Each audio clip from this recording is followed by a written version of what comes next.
করো মা। আমি তোর বাড়িতে পান্তা খাবো, তবু তোর বাড়িতেই যাবে। তুই আসছি, আর কিছু দেরি নেই।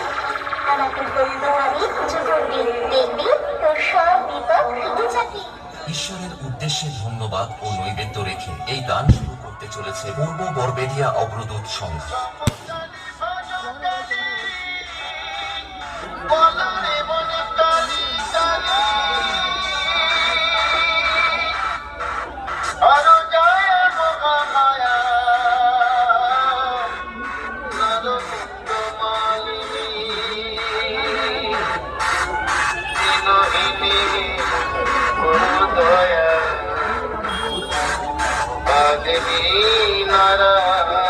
I love Devi Ma music.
Welcome to Purbo Borbedia Ogrodut Song.